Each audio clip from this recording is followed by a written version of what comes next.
الحمد لله رب العالمين، الصلاة والسلام على خير خلقه محمد وعلى آله وصحبه أجمعين. أما بعد، فأعوذ بالله من الشيطان الرجيم. بسم الله الرحمن الرحيم. وبما رحمة من الله لنت لهم ولو كنت فظا غليظ القلب لانفضوا من حولك فاعف عنهم واستغفر لهم وشاورهم في الأمر فإذا عزمت فتوكل على الله إن الله يحب المتوكلين. قال رجل لرسول الله صلى الله عليه وسلم: كم نعفو عن الخادم؟ فصمت رسول الله صلى الله عليه وسلم حتى قال الرجل ثلاثا ثم قال: اعفوا عن الخادم يوما في اليوم 70 مرة أو كما قال صلى الله عليه وسلم. عزتمندو، الحمدلله زموږ تاسو مسلمانان یو او د اسلام په دین باندې مشرف یو. دا یقینا د موږ تاسو لپاره لوی سعادت او نیکبختي ده. عزتمندو، د اسلام دین د ژوند په ټولو برخو کې پراخ احکام لري، هدایات، ارشادات لري. د ژوند هره برخه سره راواخلې مطالعه کې د قرآن او د حدیث او د احکامو د سلف او مجتهدینو د آثار او قرآن کې دغه کافی وضاحت شوی. هره مسله زه چې غواړم د کومې مسلې متعلق تاسو ته خبره وکړم، هغه عزتمندو پس له دې نه چې ته په یو ګناهګار باندې قادر سې، یو مجرم باندې قدرت پیدا کې او بیا هغه ته عفو وکړې، هغه ته بخشش وکړې، هغه ته گذشت وکړې. عزتمندو، دا د اسلام یو حکم ده، د قرآن حکم ده، د انبیاو د نیکانو د صلاحاو د دې یو طریقه ده. چې کله یو څوک جرم یې کړی، ګناه یې کړي او خطا یې کړي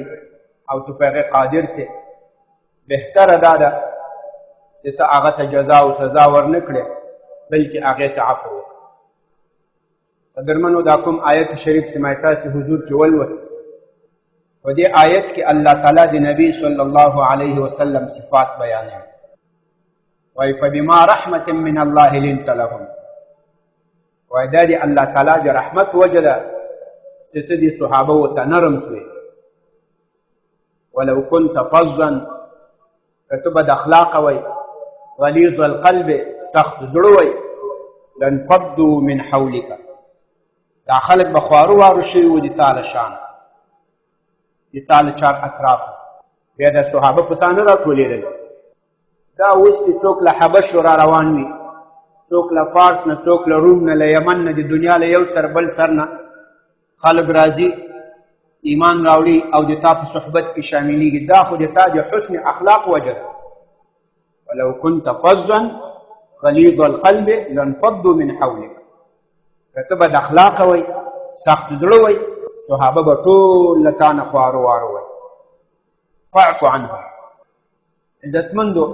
دا فاعف عنهم د دې مناسبت په دې کې به یو وارې به د دې آیت شأن نزول بیان کړو، سبب نزول. دا آیت شریف د احد د غزوې نه وروسته نازل شوی. د احد په غزوه کې نبی علیه الصلاة والسلام له صحابه سره مشوره وکړه. مشوره په دې راغله چې له مدینې منورې نه به بهر جګړه وو، مشرکینو سره په میدان باندې جګړه وو. هلته بیا نبی علیه الصلاة والسلام یو 50 کسه مجاهدین د یو غونډۍ په سر کېنول چې تاسې به دلته ناست یئ او د شا له خوا نه به له موږ نه دفاع کوئ چې د شا له پلو نه مشرکین په موږ باندې حمله ونه کړي. او هغو 50 کسانو ته وویل چې تاسې به په هېڅ صورت کې نه راکوزېږئ. وایي که د موږ غوښې مرغان وخوریم تاسې به نه راکوزېږئ، که موږ فتح پیدا کوم تاسې به نه راکوزېږئ، تر څو پورې چې ما استازی د ما کس تاسې ته نه وي درغلی. کسان یې هلته کېنول، جګړه چې شروع شوه. مجاهدینو په ابتدا کې غلبه وکړه، مشرکانو شکست وکړو، صحابه د غنیمو په راټولولو مصروف شو. هغه 50 کسانو کې 9 کسان راکوز شول. د نبی علیه الصلاة والسلام خبره باندې عمل ونه هغه له هغې پلو نه رښتیا مشرکینو حمله وکړه صحابه و بیرته ګټلی جګړه هغه په شکست بدله سوه ډېر صحابه شهیدان سو الله تعالی وایي فاعفو عنهم ای نبی علیه الصلاة والسلام دوی ته معافي وکړه د دې خطایي نه دی خو تا امر ونه منل د تا د امر د نه منلو له وجې نه دا شکست جوړ سو معافي وکړه واستغفر لهم او الله تم دی لپاره مغفرت وغواړه چې یا الله ته ورته معافي وکړې دا خو د نبی اسلام امر ونه منل اګټلی جنگ په شکست بدل سو ډېر صحابه او یا کسان شهیدان سو واستغفر لهم وشاورهم فی الامر او ګوره له دوی سره به بیا مشوره کوې داسې نه یې چې بیا بل وارې ورسره مشوره ونه کړې دا ځل خو چې نبی اسلام له مدینې نه راووتل د احد په لمنه کې جګړه وکړه میدان کې جګړه وکړه دا خو د ځینو صحابه و مشوره وه نو یا رسول الله دا سوچ ذهن ته رانسي چې نور به له دې سره مشوره نه کوو دا خو د دوی مشورې داسې تاوان نه مشوره به کوې وشاورهم فی الامر بیا هم له دوی سره مشورې کوه په کارونو کې فاذا عزمت کله چې د مشوره په یو خبر راغله قصد و اراده فیصله دې وکړه وتوکل علی الله بیا په الله باندې بروسه کوه په الله باندې اعتماد وباور کوه نو عزتمندو په دې احد غزوه کې یو صحابي ته نبی اسلام نه دی ویل چې تعالی وجه دا کار اوس دې تعالی وجه تا اوس همداسې په یو مجلس کې نه دی ویل چې دا خو دغو خلکو د ما خبره ونه منله چې داسې کار وران سو بلکې عفو گذشتې ورته وکړو او دعاګانې ورته کولې عزتمندو د یوسف علیه السلام قصه خو به انشاءالله د هر مسلمان یادوي یوسف علیه السلام سره ورونو څومره جفا وکړه راواخیستل کوهي ته یې واچول دا خو د الله کارونه وي چې الله په کوهي کې بچ بیا چې قافلې والا له کوهي نه راویستل او ورونه د لې شاوخوا ورته پټ هغوی چې ولیدل چې قافلې والا ژوندی راویستل پې ورمنډې کړې وای دا خو د موږ غلام و دا تښتېدلی و نوکر و دا تښتېدلی و داسې ومندل قافلې والا ورته ویل دا په موږ باندې خرڅ کړه بیا یې پې باندې خرڅ کړو په ډېرو ناچیزو پیسو باندې خپل ورور یې پې باندې خرڅ کړو د غلام په حیث باندې یوسف علیه السلام غږ نه لري چې زه د دې ورور یم هغه وایي چې له دې ورونو نه خلاص سم غلام دي یم خو چې له دې نه بچ سم بیا قافلې والا یوړ په مصر کې خرڅ کړو پاچا د وخت عزیز هغه راواخیستل خپل کور کې خادم کو نوکري کو زلیخا په باندې هغه تهمت و بهتان وویل 2 کاله یا 12 کالې په جیل کې تیر د دروغو په تهمت کې سره له دې چې د زلیخا د اهل د خاندان نه یو کس شاهدي مو ویله چې تاسې د یوسف قمیص ته وګورئ کله مخې نه څیري و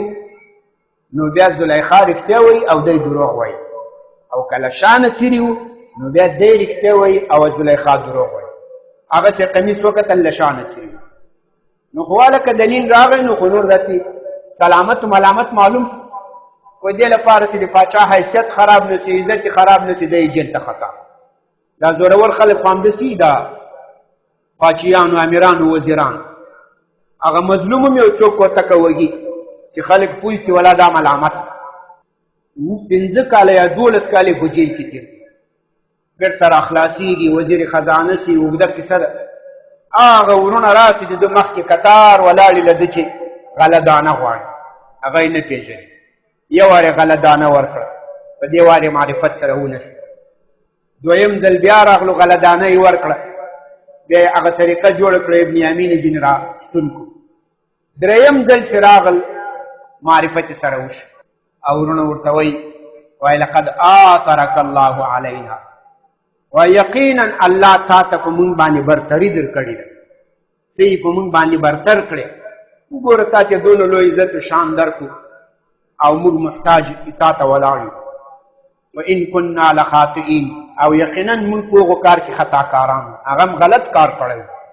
له تاسو سره کوم جفا کړې وه د ورور په نامو کوهي ته م خطا کړی د غلام په حیث م خرڅ کړی یوسف علیه السلام چورته لا تثریب علیکم اليوم نن ورځ په تاسې ملامتیم نشته سرب یثرب تثریب دا دې ته وایي چې چاته جزا نه ورکوې خالي خبر ورته یادوي تثریب خبر یادول ورته وایي ته خو پلانکی یې پلانجي کې دې په یاد دي نور جزا نه ورکوي، خاصې په مجلس کې په هغه ځای کې په حال و مقام کې یو څوک کمزوری کوي. لا تثریب علیکم اليوم، تاسې ته به څوک ملامتي نه وایي، هېڅوک به دا خبر نور نه یادوي چې دا د یوسف وروڼه و د سره دا کړي دا کوي، دا وروڼه خفه نه سي. یغفر الله لکم، الله دې تاسې ته معافي وکړي. وهو ارحم الراحمین، الله تعالی ډېر لوی رحم کوونکی دی، ټولو رحم کوونکو نه. دا عزتمندو د یوسف علیه السلام اخلاق د موږ تاسې نبی محمد صلی الله علیه وسلم عزتمندو 14 کاله مشرکینو په مکه کې له ده سره ظلم تعدا او جفا وکړه. د ده صحابه سره ظلم تعدا وهل ټکول په اور باندې سوځول شهیدانول 14 کاله دا حالت په مکه کې تېر شو. له 14 کلو نه وروسته چې نبی اسلام هجرت وکړو 8 کاله مشرکینو هلته په مکې باندې حملې او جګړې او دا کولې. د بدر غزوه مشرکینو سره و، د احد غزوه او د خندق او د بل ډېرې غزاګانې وشوې. 1421 کاله وروسته نبی اسلام مکه فتح کړه. ټول مشرکین 2000 کسان جنګیالي دا لاندې ناست دي، نبی اسلام ولاړ ده، خطاب ورته کوي، وایي ما تظنون انی فاعل بکم، وایي تاسې څه سوچ کوئ زه به اوس سره څه کوم؟ اوس خو د موږ تاسې د پښتو اصطلاح د تاسې غاړه د ما توره وکړه، اوس خو مظلوم تسلیم شوي منقاد شوي، اوس به تاسې څه ګمان کوئ؟ ما تظنون انی فاعل بکم، تاسې سوچ څه ده زه به اوس تاسې سره څه کوم؟ هغه ورته وایي اخ کریم وابن اخ کریم، وایي موږ دا سوچ کوو چې ته به له موږ سره د مهربان ورور او د مهربان وراره په شان باندې معامله وکړه. نبی علیه الصلاة والسلام ورته ویل وایي لا تثریب علیکم اليوم، د یوسف علیه السلام خبرې ورته وکړه، اذهبوا انتم الطلقاء، ځئ لاړ شئ ټول زما لخوا آزاد یاست. واقول کما قال اخي، وایي زه به تاسو ته داسې خبر کوم لکه د ما ورور سې ویلي ده، انبیا ټول سره ورونه دي، ای ما ورور سې ویلي ده یوسف لا تثریب علیکم اليوم، تاسې باندې نن هېڅ ملامتي نشته. یغفر الله لکم، الله دې تاسې ته معافي وکړي. یو کس یې په ده نامه راونیو چې ته خوا پلانکی چې ما ته دې کنځلې کلي وې، راونیسي چپه کوي، ته خوا پلانکی وې چې ما ته دې لار نیولې وه، ته خوا پلانکی وې، ته خوا پلانکی وې. عزتمندو وحشي ابن حرب د حمزه رضی الله تعالی عنه قاتل، کوم چې حمزه رضی الله عنه شهید کړی و، دا د نبی اسلام حضور ته راغی په مخ باندې داسې پرده اچولې وه. ورته ویل یا رسول الله کافر چې توبه وکړي ایمان راوړي توبه یې قبلیږي؟ وایي و. وایي چې ډېر غټ مجرم وي، لوی کافر وي. وایي چې څومره لوی؟ ایمان اسلام دا مخکني ټول ګناهونه ختموي. وایي که وحشي ابن حرب ایمان راوړي بیا وایي دغه توبه هم قبلیږي. په دې وخت کې پرده له مخه لرې کړه او د شهادت کلمه یې وویل. نبی علیه الصلاة والسلام یو وارې ورته ویل چې د حمزه د شهادت قصه راته وکړه. قصه یې له اوله تر اخره پرې بیان کړه.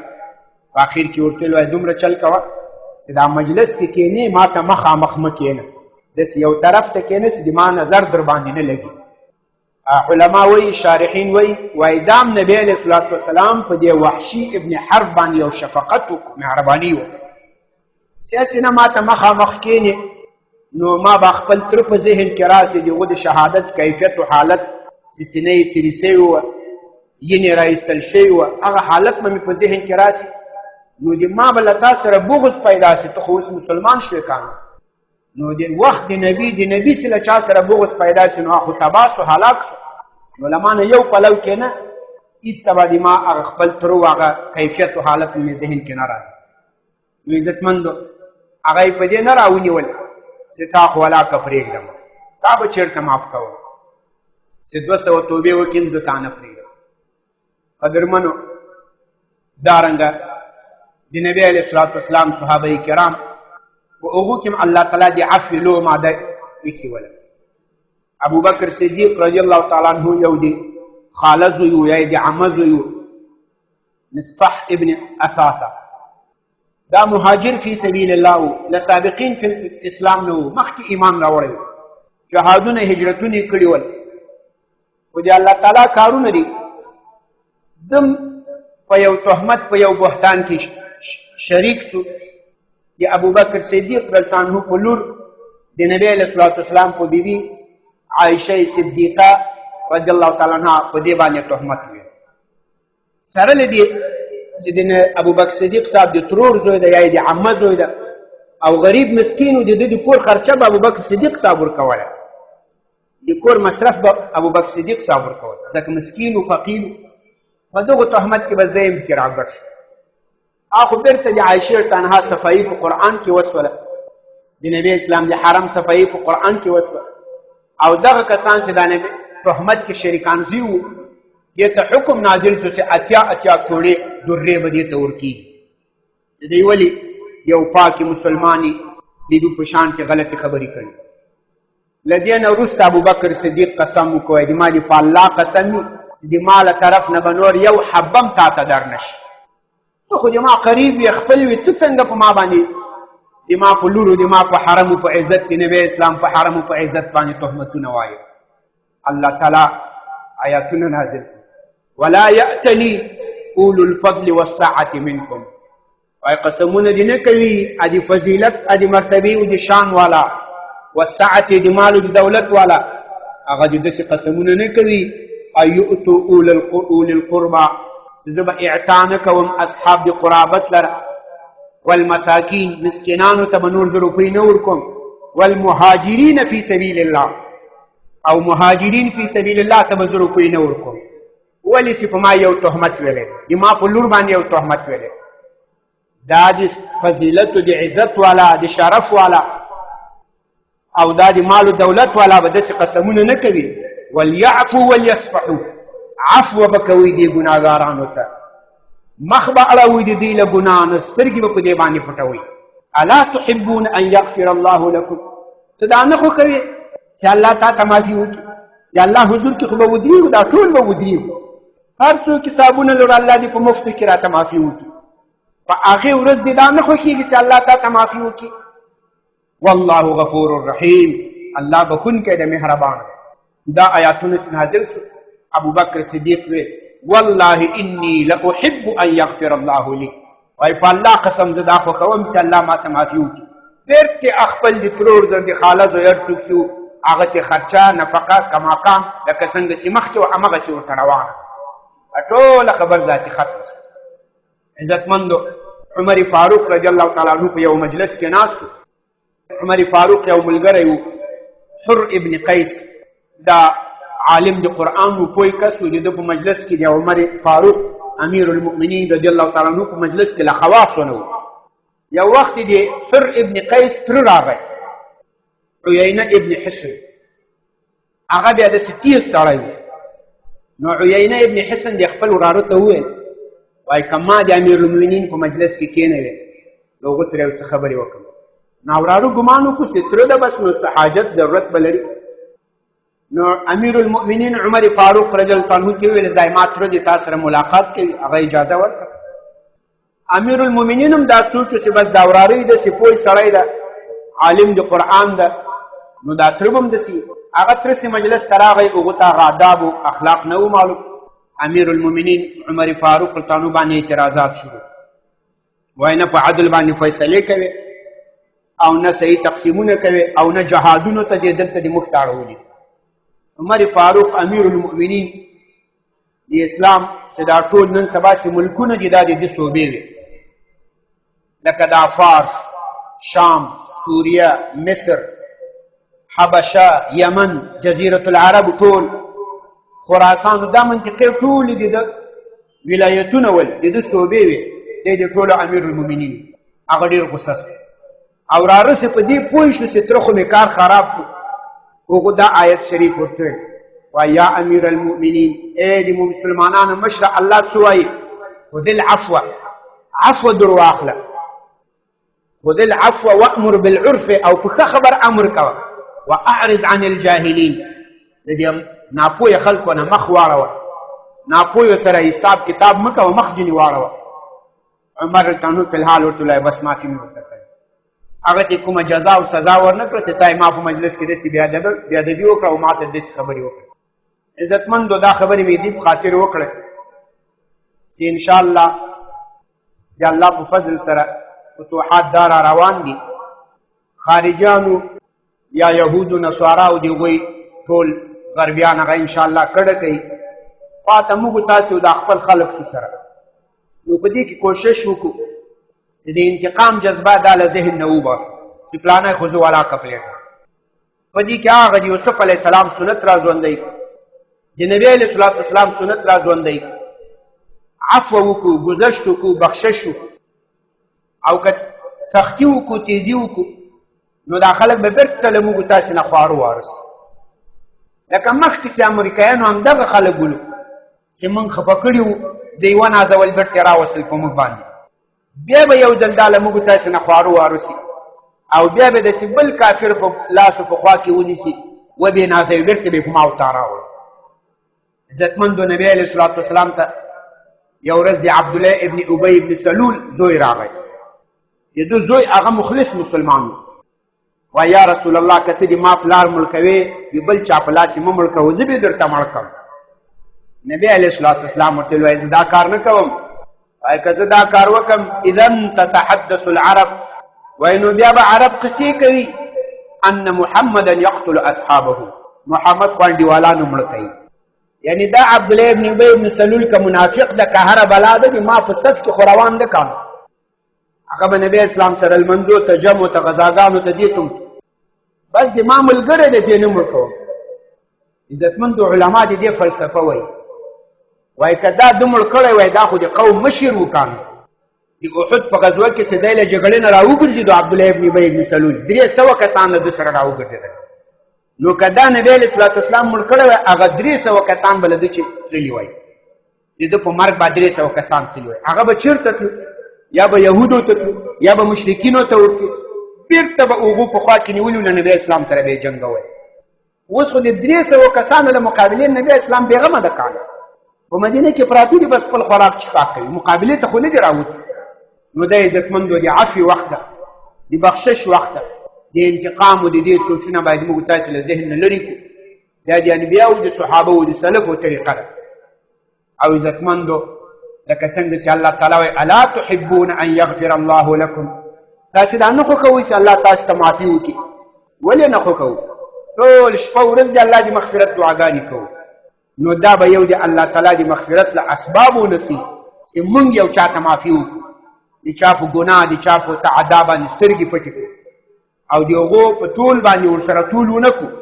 موږ باید خپل معیارات ولرو موږ باید د بل چا په ترازو طول ونه کړو موږ به خپل د شریعت په ترازو له خلکو سره طول کوو د انبیاو د سلفو په طریقه به له خلکو سره معامله کوو که دوی څومره ظلم کړی لکه نبی علیه الصلاة وسلام له وحشي ابن حرب د مکې له مشرکینو سره د دوی په طول باندې طول ونه کړو نه د دوی په ترازو ور وتلل نبی اسلام سره خپل معیارات ول په هغې باندې ورسره معامله وکړه یوسف علیه السلام له خپلو ورونو سره د دوی په ذهن باندې معامله ونه کړه په اصطلاح د موږ تاسې د پښتیو معامله یې نه ورسره وکړه چې زم کوهي ته اچولی یم اوس به یو کوهي ته غورځوم نه هغه خپل اصولو باندې ورسره معامله وکړه نو عزتمندو د عفو د ګذشت وخت الله تعالی به په دې دنیا موږ تاسې ته مزید هدایت و توفیق نصیب کړي په آخرت کې به انشاءالله موږ تاسې باندې فضل و رحم وکړي عزتمندو دا یوې مسلې نه به انشاءالله ټول خبر یاست چې دا مسجد انشاءالله ورانېږي ایوه خبر خو م کړې وه د مسجد په ورانولو کې دا د ورانولو ټکی دا سنت لفظ دا د ورانول وایاست شهادت مه وایاست وایي مسجد شهیدوي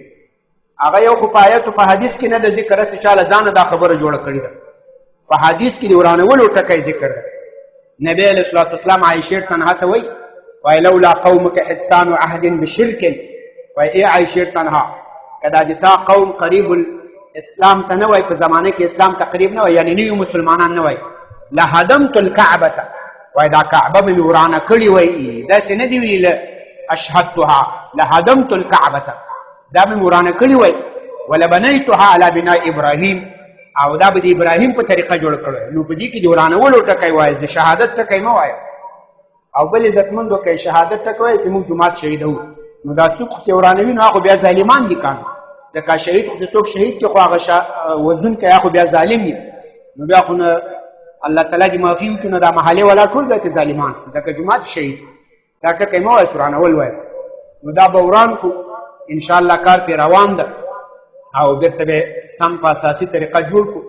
چې ټول سهولتونه هم پکې وي او د مازګزارانو د دې لپاره د وسعت پراخي اسباب هم برابر شي. په دې کې عزتمندو یو خو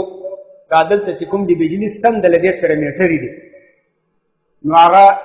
دلته دې عریضه او هلته درخواست شی کړی و خو په دې باندې ډېر وخت لګي. دا به بیا ځي بیا هلته منظوري راځي بیا به هغه ګوري چې دا قابل د انتقال ده که نه ده چې دا میټر ستنه هغه بلې خواته نقل. خو که تاسې هر سړی د خپل میټر درخواست وکړي چې له دې پایې نه هغې پایې ته ماته بوځه د چا میټر چې په دغې پایې کې ده نو هغه به بیا اسانه شي ځکه خدای به هغه بجلي والا به دا سوچ کوي چې د یو سړي خبر ده نو دا خپل میټر به هلته بوځي پایې به د غوجې ولاړې میټرونه به ځینې لاړ شي نو د پایې تبدیلي هغه له وخت و ټیم نیسي او میټر له یوې پایې نه بلې پایې ته کول دا دومره وخت نه غواړي. خالي د تاسې د یوه کس یا د دوه کسو منډه غواړي او هغه د محلې د جومات والې نه شي کولی ځکه وایي خو د تا میټر نه دی د پردي میټر سره تا څه کار ده. که ته ورته زه جومات جوړم دی به وایي دا ستن بدل کړي ایستنې تبدیلي وخت نیسي. نو که د هر چا میټر په دې پایه کې هغه د کوشش وکړي چې میټر هغه خوا سره بله پایه ده هغې ته نقل کړي. دلته خو جومات ورانېږي خامخا تیږه کاڼه یو شی به پرې ولوېږي میټر به ماتي او ویر به هم کټي بیا به لا ډېر ټیم درچې نیسي. نور انشاءالله وقتاً فوقتاً به په دې باره کې د چندې او د دې خو ټولو ته درخواست ده. دا صدقه جاریه ده. په حدیث کې راځي من بنا لله مسجدا بنا الله له بیتا فی الجنه. څوک چې د الله لپاره یو مسجد جوړ کړي الله به دته په جنت کې یو کور جوړ کړي. عزتمندو نو او صدقه جاریه دا مطلب چې بیا موږ تاسې نه یو او په دې جومات کې موږ تاسې خرچه کړي پیسې مصرف کړي هغې ثواب به الله تعالی موږ تاسې ته رارسوي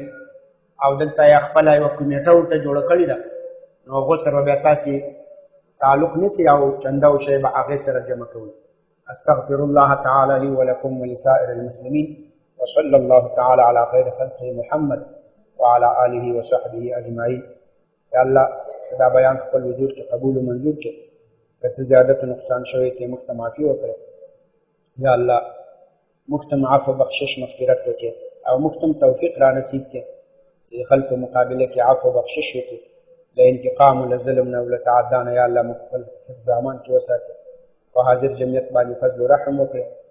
ظاهري باطني ټولو بیماریو کې صحت عافیت نصیب کړې. یو کس نور بیماره د دعا یې غوښتلې دعا ورته وکړې الله تعالی د صحت عافیت ورته نصیب کړي. الله تعالی دې ورته روغه جوړه کړي. نور بیماران یې په حاضر مجلس کې کورونو کې الله دې ټولو ته مغفرت وکړي. وصلی الله تعالی علی خیر